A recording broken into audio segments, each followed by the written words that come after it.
हम सभी ने स्वतंत्रता के बारे में सुना है, लेकिन ओशो के अनुसार वास्तविक स्वतंत्रता क्या है? अक्सर हम इसे बाहरी रूप से देखने की कोशिश करते हैं, जैसे कि सामाजिक, आर्थिक या राजनीतिक स्वतंत्रता। लेकिन ओशो कहते हैं कि ये केवल आंशिक स्वतंत्रताएं हैं। असली स्वतंत्रता भीतर से आती है। अगर हमारी आत्मा स्वतंत्र नहीं है, तो बाहरी स्वतंत्रताएं भी हमें पूर्ण संतोष नहीं दे सकती।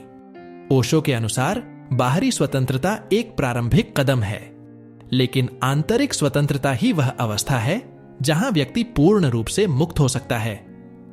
इस आंतरिक स्वतंत्रता का अर्थ है किसी भी प्रकार के बंधनों से, चाहे वे सामाजिक हों, धार्मिक हों या फिर हमारे स्वयं के विचारों और विश्वासों और अविश्वासों के बंधन हों। एक समय की बात है, एक छोटे से गांव में एक साधु आया।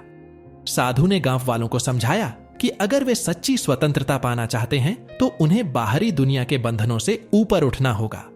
गांव में एक युवक था जिसका नाम मोहन था। मोहन ने साधु से कहा, मैं आजाद हूं, मेरे पास कोई बंधन नहीं है, मैं जहां चाहूं जा सकता हूं, जो चाहूं कर सकता हूं। साधु ने मुस्कुराते हुए कहा, क्या तुम वास्तव में आजाद हो? मोहन ने कहा, हां बिल्कुल। साधु ने उससे पूछा, अगर तुम आज से यह तय करो कि तुम एक दिन के लिए अपने सभी विचारों और भावनाओं से ऊपर उठकर रहोगे, जैसे कोई गुस्सा नहीं, कोई डर नहीं, कोई चिंता नहीं, क्या तुम ऐसा कर पाओगे?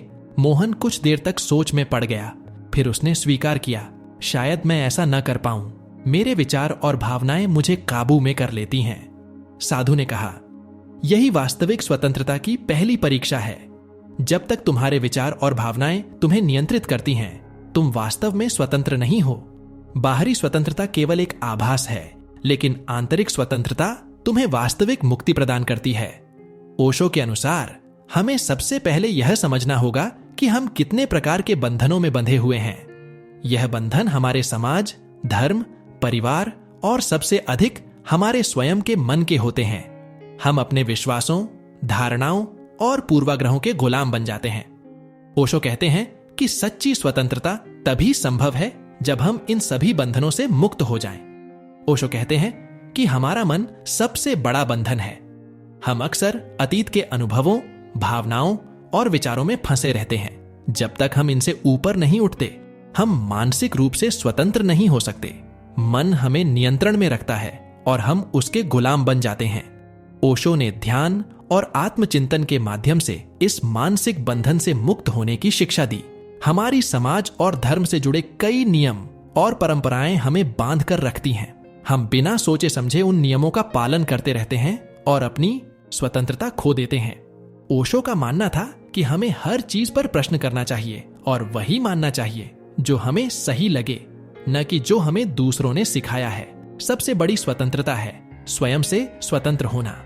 हमारे अहंकार, हमारी इच्छाएं और हमारी सीमाएं हमें वास्तविक मुक्ति से दूर रखती हैं। जब हम स्वयं के अहंकार और इच्छाओं से ऊपर उठ जाते हैं, तभी हम वास्तविक स्वतंत्रता का अनुभव कर सकते हैं। ओशो ने ध्यान को स्वतंत्रता का सबसे महत्वपूर्ण साधन बताया है। ध्यान हमें अपने विचारों से ऊपर उठने और मानसिक शांति प्राप्त करने में मदद करता है। जब हम ध्यान में होते हैं, तब हम अपनी वास्तविक स्वतंत्रता का अनुभव करते हैं। प्रेम और करुणा भी हमें स्वतंत्रता की ओर ले जाते हैं। जब हम सच्चे प्रेम और करुणा से जीते हैं, तब हम किसी भी प्रकार के बंधनों से मुक्त होते हैं। प्रेम हमें दूसरों से जोड़ता है, लेकिन साथ ही हमें किसी भी प्रकार की अपेक्षा से मुक्त रखता है। ओशो कहते हैं कि स्वयं को जानो, यह स्वतंत्रता का पहला कदम है।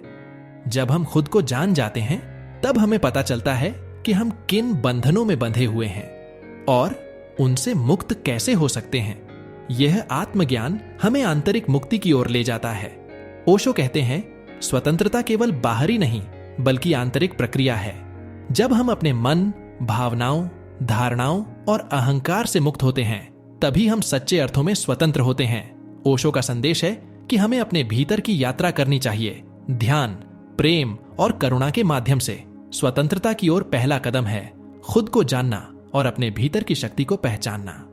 जब हम यह कदम उठा लेते हैं, तो हमें किसी भी प्रकार के बाहरी बंधनों की आवश्यकता नहीं होती। हम अपने अंदर ही स्वतंत्र होते हैं कि वास्तविक स्वतंत्रता की परिभाषा है। धन्यवाद।